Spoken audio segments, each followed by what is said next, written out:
Spaghetti alla vongole. Spaghetti with clams.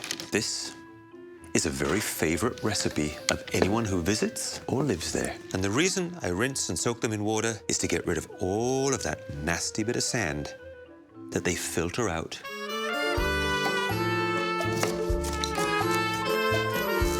Gentle sizzle on the garlic, because I want it only to go lightly brown.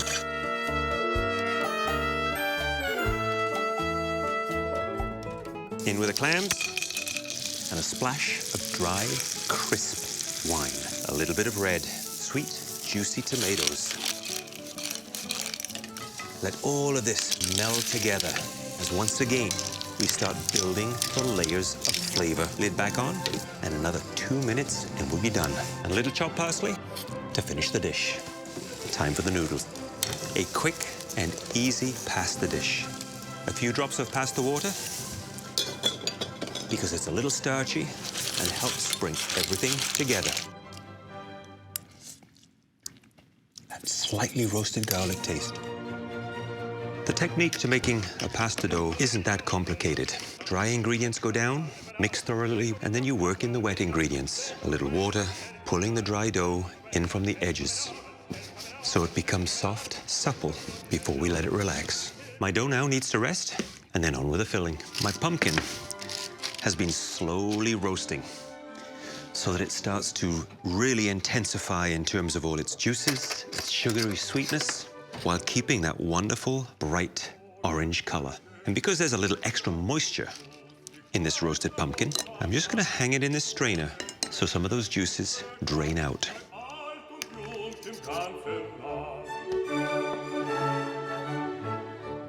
My tortelli are ready to be filled, so just enough filling to fold them in half and seal them well. And the filling is all about that soft, creamy, roasted, slightly sweet pumpkin.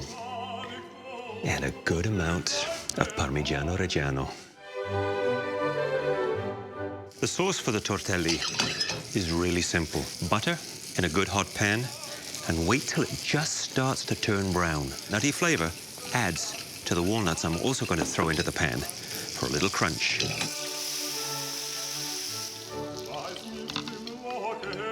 And to finish off, a good grating of Parmesan cheese. A classic primo from Lombardia. And the sauce, so simple to make. Bolognese is famous all over the world, but it originally comes from Bologna. And this is pasta con ragù alla bolognese. And it all starts off with pancetta and then a little soffritto. Some diced vegetables, which are used as aromatics.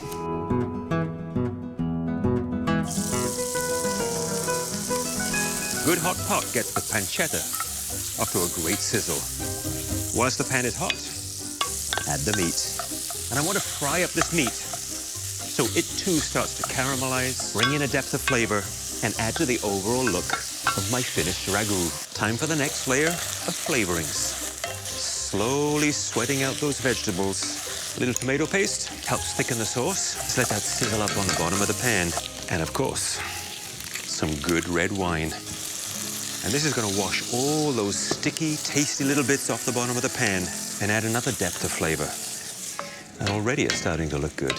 Tomato puree and some seasoning. And finally, some milk. The lactic acid helps tenderize the meat, lightens the sauce, and gives it that unmistakable, slightly orange hue to it. Lid on, gentle simmer, and let all those flavors come together. Perfect ragu bolognese.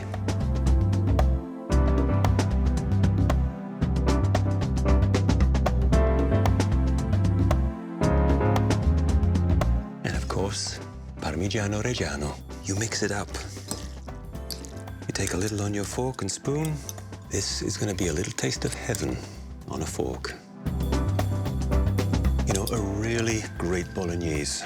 It is a perfect primo for any meal. A matriciana sauce is a good example of how few great ingredients can come together with delicious results. And at its foundation is this: guanciale, salt-cured and aged pork jowl. I do love the really deep, savory flavors. Now, the other key ingredient in a matriciana sauce comes from this little hot chili. And this is going to provide me as much or as little heat as I desire. But a good few slices of fresh chili is tough to beat. You know, the true beauty of this sauce is its simplicity. And the fact that there's no onion and garlic allows the other ingredients to really shine. Whilst my guanciale starts to render down and release those luscious fats and the savoriness of that guanciale, it's time to throw the bucatini in to cook. Just a little fatter, and it has a hole running through the core. And it's gonna soak up all the flavors of this luscious sauce. A touch of hot chilies, and as they cook, that chili heat will build and then soften. A quick splash of white wine, pomodoro, tomatoes, and then simmer. My bucatini is cooked beautifully, al dente. Work that sauce into those noodles. And a last little hit, the pecorino.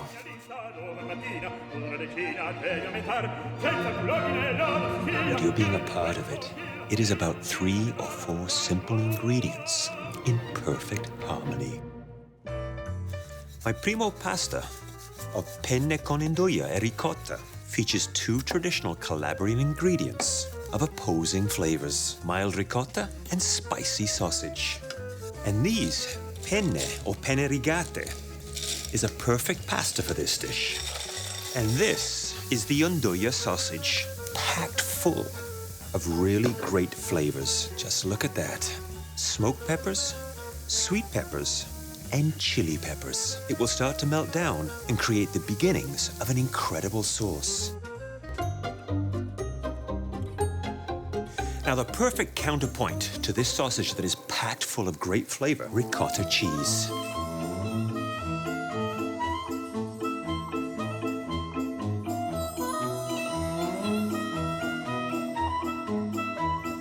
Now, I'm adding some of that pasta water, and the starch from that water is going to work wonders in helping me finish off and find the right consistency for my sauce.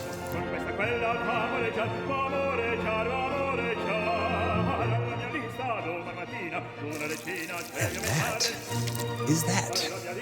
Quick hit of parsley, final toss.